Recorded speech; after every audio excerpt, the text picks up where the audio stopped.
ప్రేమికులెవ్వరికీ తనలాంటి పరిస్థితి రాకూడదన్నారు పరువు హత్య కేసులో బాధితురాలు భార్గవి. ప్రేమికుల రోజు బిగ్ టీవీ భార్గవితో మాట్లాడారు. ఇంట్లో చెప్పకుండా ఎవరు పెళ్లి చేసుకోవద్దని ఆమె యూత్కు సలహా ఇచ్చారు. ఇంట్లో వాళ్లను ఒప్పించిన తర్వాతే పెళ్లి చేసుకోవాలని ఆమె అన్నారు. ఇంట్లో నుంచి పారిపోయి మాత్రం పెళ్లి చేసుకోవద్దని తన అనుభవాన్ని పంచుకున్నారు. పరువు హత్యలో భర్తను కోల్పోయిన భార్గవితో బిగ్ టీవీ ఎక్స్క్లూజివ్ ఇంటర్వ్యూ ఇప్పుడు చూద్దాం. పరువు హత్యలో భర్తను కోల్పోయిన భార్గవి ఇంటి వద్ద మనం ఉన్నాం. ప్రస్తుతం బంటి తన కళ్ళ ముందు లేకపోవడం, మరి ఇవాళ ఫిబ్రవరి 14th కావడంతో కూడా కుమిలిపోతున్నటువంటి పరిస్థితి కనిపిస్తుంది. భార్గవి మనతో ఉంది. భార్గవి, నిజంగా ఇవాళ ఉదయం నుంచి కూడా చూస్తున్నాం, నువ్వు ఇంట్లో నుంచి బయటికి రాలేకపోతున్నావు, ఏమి తినలేదని కూడా చెప్తున్నటువంటి పరిస్థితి కనిపిస్తుంది. ఏంటి ఇంకా మర్చిపోలేకపోతున్నావు? ఇవాళ ఫిబ్రవరి 14th అనగానే ముందుగా ప్రేమికుల రోజు ప్రతి కూడా ఏమనుకున్నారు? ముందుగా మీరు ఎప్పుడైనా వ్యాలంటైన్స్ డే జరుపుకున్నారా? లేదు, ఎప్పుడు జరుపుకోలేదు. అంటే ఫస్ట్ టైం కదా మేము కలిసి ఉన్నది, మంచిగా చేసుకోవాలి అన్నట్టుగా ఆలోచించాను నేను. కానీ ఇంతలోనే ఇట్లా అయిపోతా అని చెప్పి ఎక్స్పెక్ట్ చేయలేదు నేను అసలు. నిజంగా బంటి బతికుంటే ఏ విధంగా ఉంటుందో, ఇదే విధమైనటువంటి రూమ్లోకి మేము ఒక్కసారి రాగానే బంటి నువ్వు ఎలా ఉన్నారో అలా ఉన్నట్టు అనిపిస్తుంది ఇక్కడ. అవును, బంటి నా పక్కన ఉన్నట్టే అనిపిస్తుంది. బంటి లేడు అని ఎవరైనా అన్నా కూడా సరే ఊహించుకోలేకపోతున్నా దాన్ని. ఉన్నాడు, నా పక్కనే ఉన్నాడు, సరే బయటికి వెళ్ళిండేమో, వస్తాడు తర్వాత అనేది ఉంది నాకు. ఇవాళ వ్యాలంటైన్స్ డే కాబట్టి, ప్రేమికుల రోజు కాబట్టి అడగదలుచుకున్నాను. మొదటగా మీకు ప్రేమ ఎప్పుడు కలిగింది? ఎప్పుడు పరిచయం? మీకు బంటిపై ప్రేమ ఏర్పడడానికి కారణం ఏమంటారు? అంటే నేను 10th లాస్ట్ ఎగ్జామ్స్ అప్పుడు బంటి నాకు కలిసిండు. ఎట్లా అదైనా సరే ఇంకా మా అన్నయ్య ఉండే ఒక ఇష్యూ అయితే బంటిని ఇంటికి తీసుకురావడం జరిగింది. అట్లా బంటికి నాకు పరిచయం జరిగింది. బంటి తన ఇష్టం చెప్పిండు. తన ఇష్టం చెప్పి అంత ఫోర్స్ ఏం లేదు, నీకు ఇష్టం ఉంటేనే చెప్పు అని చెప్పి మాట్లాడిన తర్వాత నేను కొన్ని రోజులు టైం తీసుకొని నాకు కూడా ఇష్టమే అని చెప్పి మాట్లాడినా. నేను మాట్లాడితే అట్లా మేము కంటిన్యూ అయ్యింది మళ్ళీ వాళ్ళు. వ్యాలంటైన్స్ డే ఎప్పుడైనా మీరు కలవడం కానీ బయటికి వెళ్ళడం కానీ చేయడం జరిగిందా? లేదు, ఎప్పుడు డైరెక్ట్గా కలవాలి. వ్యాలంటైన్స్ డేకి నేను హాస్టల్లో ఉండేదాన్ని. అట్లా హాస్టల్కి ఫ్లవర్స్ అయినా సరే, చాక్లెట్స్ అయినా సరే పంపించేవాడు. ఈ వ్యాలంటైన్స్ డే ఎలా జరుపుకోవాలనుకున్నారు? ఫస్ట్ టైం మేము ఇద్దరం ఒక దగ్గర ఉన్నాం కదా, చాలా ప్లాన్ చేసుకున్నాం మంచిగా చేసుకోవాలి అని చెప్పి. అనుకున్నారా ఇట్లా? అనుకున్నా. బంటి ఏం సర్ప్రైజ్ ఇద్దాం అనుకున్నా తెలియదు, కానీ మేమైతే నార్మల్గా మాట్లాడుకున్నాము. వ్యాలంటైన్స్ డే వస్తుంది కదా, ఏమి ఇస్తావు ఏంది అని చెప్పి మాట్లాడుకున్నాం మేము. ఎప్పుడు సర్ప్రైజ్ ఇచ్చేదా? ఎప్పుడు కూడా ప్రతిసారి? నా బర్త్డే అప్పుడు కూడా సర్ప్రైజ్ ఇచ్చిండు. నా బర్త్డే అప్పుడు ఇంకా బంటి వస్తాడని చెప్పి నేను అనుకోలేదు. నేను హాస్టల్లో ఉన్నా. పర్మిషన్ తీసుకొని మాట్లాడి నన్ను బయటికి తీసుకెళ్ళి సర్ప్రైజ్గా గోల్డ్ రింగ్ పెట్టిండు అప్పుడు నాకు.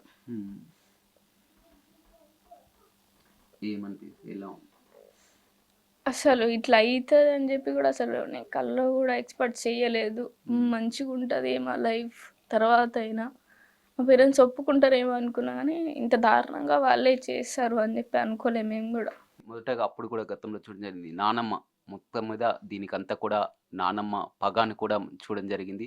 ఎందుకు నానమ్మకు ఎందుకు అని విధంగా?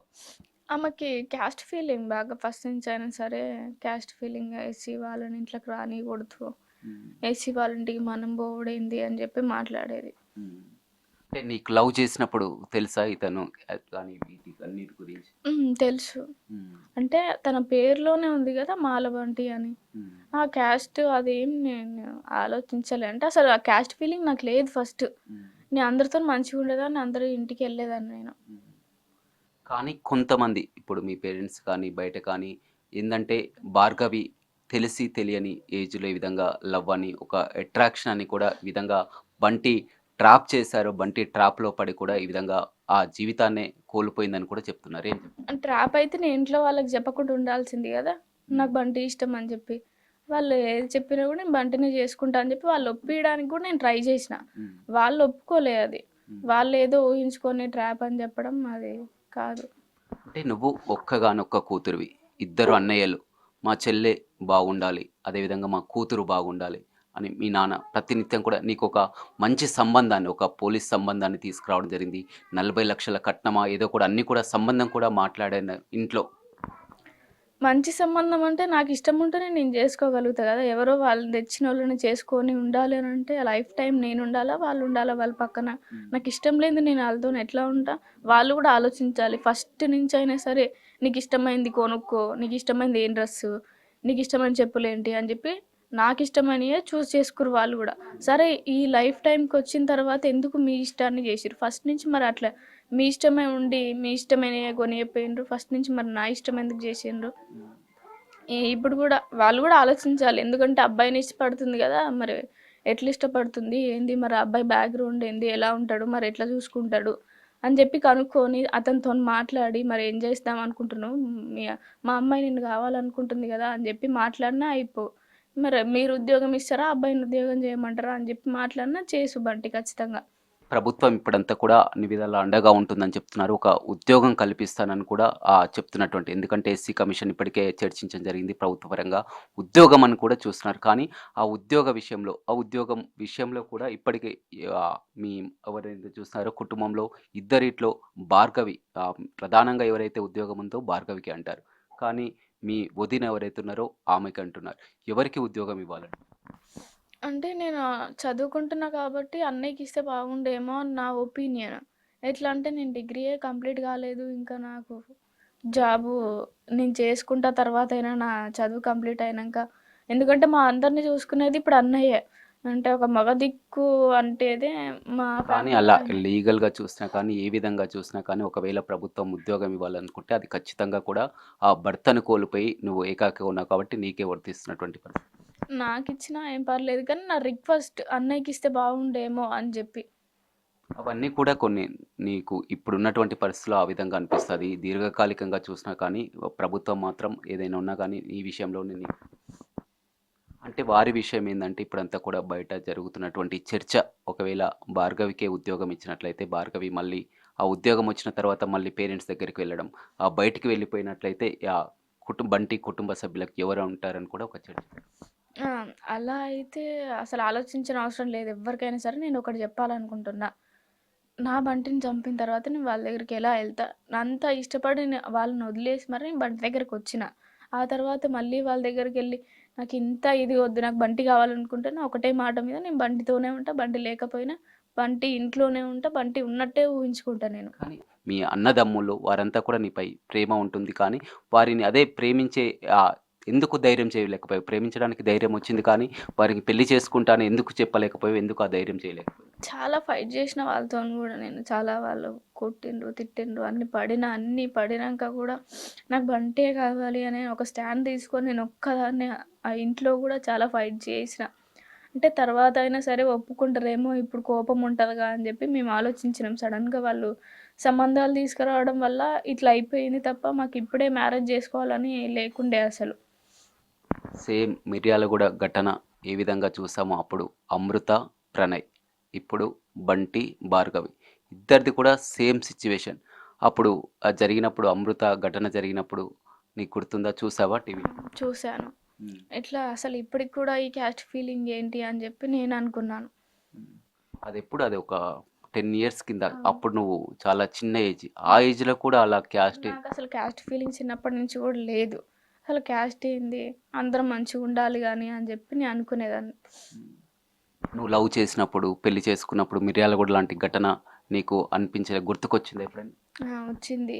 అది చూసినప్పుడు అసలు ఏంది ఇట్లా జేసిండ్రు ఏంది అనుకున్నా. అదే సిచ్యువేషన్ నాకొస్తదని జెప్పి గూడా ఎప్పుడు ఎక్స్‌పెక్ట్ చేయలే నేను.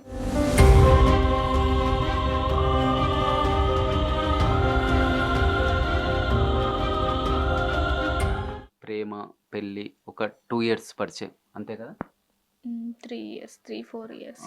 3 ఇయర్స్, 3, 4 ఇయర్స్ ఆ పరిచయం, ప్రేమ, పెళ్లి ఇవన్నీ కూడా ఒక 3, 4 సంవత్సరాలు. కానీ ఇంకా నువ్వు ఒక 50 సంవత్సరాలు, 50, 60 సంవత్సరాలు కూడా బతకాల్సి ఉన్నటువంటి పరిస్థితి.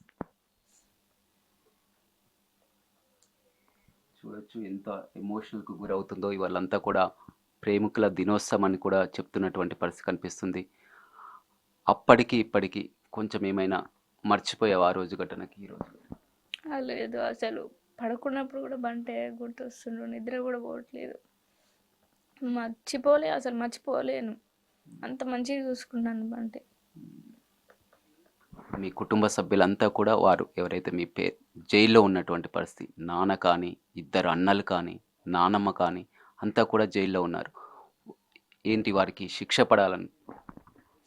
కోర్టు నుంచి ఖచ్చితంగా వాళ్ళకి ఎలాంటి శిక్ష ఉంటుందో వాళ్ళకి ఖచ్చితంగా వెయ్యాలి. ఎందుకంటే వాళ్ళు బయటకు వచ్చినా కూడా మాకు ప్రాణహాని ఉంది. కోర్టు నుంచి ఎలాంటి శిక్ష వేసినా కూడా వాళ్ళకి పడాలి. నీకు ఇంకా ప్రాణహాని ఏంది? వారి కారణం బంటిని చంపాలనుకున్నారు, చంపారు. ఇప్పుడు బంటి తర్వాత వారు జైలు నుంచి వచ్చిన తర్వాత కూడా వారికి కూతురు కావాలి, అదేవిధంగా చెల్లి కావాలి. మీ అన్నయ్యలు కానీ, మీ నాన్న కానీ భార్గవిని వెంట తీసుకుపోవడానికే. ఇప్పుడు నేను అంటే వాళ్ళు ఎలా అనుకుంటారంటే నన్ను తీసుకెళ్తే ఈ కేసు కొట్టేపియచ్చు అన్నట్టుగా వాళ్ళు ప్లాన్ చేసుకుంటారో ఏమో. అంటే ఒకవేళ నన్ను తీసేసినా కూడా ఈ కేసు క్లోజ్ అయిద్దేమో అని కూడా చూడవచ్చు వాళ్ళు. ఒకవేళ వాళ్ళు పశ్చాత్తాపపడి కూడా, మీ పేరెంట్స్, మీ అన్నయ్యలు పశ్చాత్తాపపడి ఒకవేళ చెల్లి నా దగ్గరికి రావాలి, కూతురు నా దగ్గర పశ్చాత్తాపడ్డా కానీ నువ్వు వారిని క్షమించవా? లేదు, నేను వాళ్ళ దగ్గరికి వెళ్ళను అసలు. ఎందుకని వారు పశ్చాత్తాపడతారు, నీ దగ్గరికి వస్తారు? సరే ఫస్ట్ మరి బంటిని ఇలా చేయకపోయినా మరి నన్ను తీసుకెళ్ళి ఉంచుకొని హౌస్ అరెస్ట్ చేసినా అది బాగుండదేమో. ఒక పర్సన్ని వాళ్ళ ఫ్యామిలీకి తీసేసిన తర్వాత నన్ను తీసుకెళ్ళాలి ఆలోచన వాళ్ళకి ఎట్లొస్తుంది? అయినా కూడా నాకు వెళ్ళానని ఆలోచన లేదు అసలు. ఒకవేళ నువ్వు మీ అమ్మ నాన్నల దగ్గరికి వాళ్ళు చెప్పినప్పుడు వెళ్ళుంటే వాళ్ళ బంటి ప్రాణాలతో ఉండేవాడు అంటావు.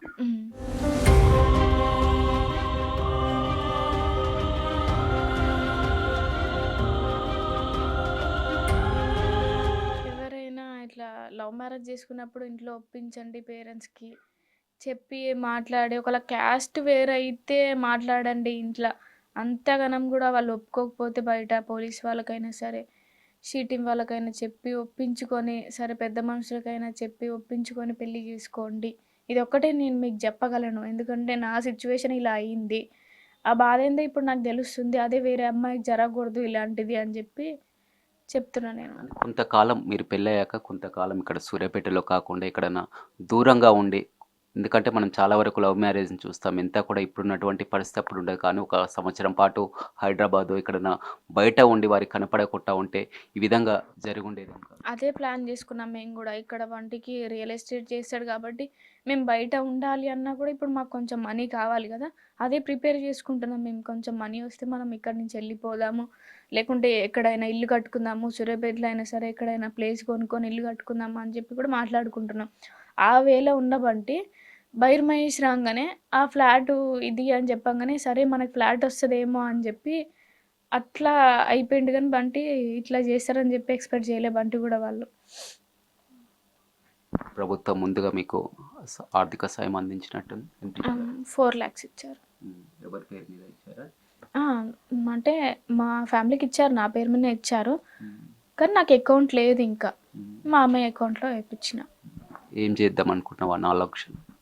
లేదు, ఇంకా దాన్ని అలా ఉంచేసి తర్వాత మా ఫ్యామిలీకి ఏదైనా అవసరం ఉంటే దానికోసం అట్లా ఉంచుదామని చెప్పి ఉంచాం. ఇంకేమైనా ఉన్నాయా బంటి నీకోసం కానీ చేయించినవి కానీ డబ్బులు కానీ? ఎందుకంటే ఇవి అడగాల్సినటువంటి ప్రశ్నలు కాదు, కానీ నువ్వు ఎలా ఉంటావు అనేసి నీకోసం. బయట ఉంటాయి కొన్ని, ఫ్రెండ్స్కి ఇచ్చే ఉంటాడు. కానీ అంటే ఫ్రెండ్స్ మీద నమ్మకంతో బయట ఫ్రెండ్స్కి ఇచ్చిండు, కొంత మనీ ఇచ్చిండు. కాకపోతే ఆ ఫ్రెండ్స్ అయినా సరే బంటన్న మాకు ఇచ్చిండు, సరే ఇప్పుడు ఈ సిచ్యువేషన్లో ఉన్నాము మేము ఇద్దామని వాళ్ళు ఎవరు ముందుకు రావట్లేదు. ఏంటంటే బంటి ఏ లెటర్ రాయకుండా, ఏ ప్రామిస్ నోట్ రాయకుండా వాళ్ళ నమ్మకంతోనే ఇచ్చేసిండు. ప్లాట్కి ఇట్లా వస్తే మేము ఇంకా జీవితంలో సెట్ కావచ్చు, ప్రశాంతంగా భార్గవిని చూసుకోవచ్చు అని ఆలోచించి. అవును, మేము మాట్లాడుకున్నాం. బంటి చెప్పిండు కూడా నాకు, ఒక అన్నయ్య ఇట్లా అంటున్నాడు, ఫ్లాట్ వస్తుందేమో మనకి, కొంచెం ప్లేస్ వచ్చినా మనం ఆడ ఇల్లు కట్టుకోవచ్చు, మంచిగా ఉండొచ్చు, మనకంటే ఒక ఇల్లు ఉంటుంది అని చెప్పి మాట్లాడుకున్నాం మేము. అంటే పెళ్ళయ్యాక నువ్వు హాస్టల్లో ఉంటావు కదా, పెళ్ళయ్యాక మరి ఇక్కడ నుంచే కంటిన్యూ చేస్తున్నావు? ఎలా ఉండే స్టడీ, ఎలా ఉండే? మ్యారేజ్ అయిన తర్వాత ఒక 20 days నేను వెళ్ళి ఎగ్జామ్ రాసి వచ్చిన. బంటి కూడా వచ్చిండు అప్పుడు. పూర్తిగా ఇక్కడే ఉండాలనుకున్నారా మీరు, హైదరాబాద్ ఇట్లా వెళ్ళాలనుకుంటున్నారా? హైదరాబాద్కి వెళ్ళి కొన్ని రోజులు ఉన్న తర్వాత ఇక్కడ సెటిల్ కావాలి అనుకున్నాం మేము. చూడొచ్చు, మొత్తం ఈ రోజంతా కూడా ఇంట్లో నుంచి రూమ్లో నుంచి బయటికి రాలేనటువంటి పరిస్థితి. భార్గవి, నువ్వు చాలా ధైర్యంగా ఉండాలి. ఎందుకంటే మొత్తం కూడా నువ్వు ఈ విధంగా కుమిలిపోయినటువంటి పరిస్థితి ఈరోజు మరీ గుర్తు చేసుకొని కూడా ఏమీ తినలేటటువంటి పరిస్థితి. ధైర్యంగా ఉండాలని కూడా చెప్తున్నాం. ఏదేమైనప్పటికీ కూడా ఆ ప్రేమికులు వాలంటైన్స్ డే కాబట్టి ప్రేమ పేరుతో కూడా ప్రేమికుల రోజు ఏదో సినిమాల్లో చూసినట్టు ఏదో ఆ ట్రాప్ గురై ఈ విధంగా జీవితాలని నాశనం చేసుకోకుండా పూర్తిగా ఆలోచించి ఒక నిర్ణయం తీసుకోవాలని కూడా భార్గవి చెబుతుంది. రవితో రమేష్, బిగ్ టీవీ, సూర్యాపేట.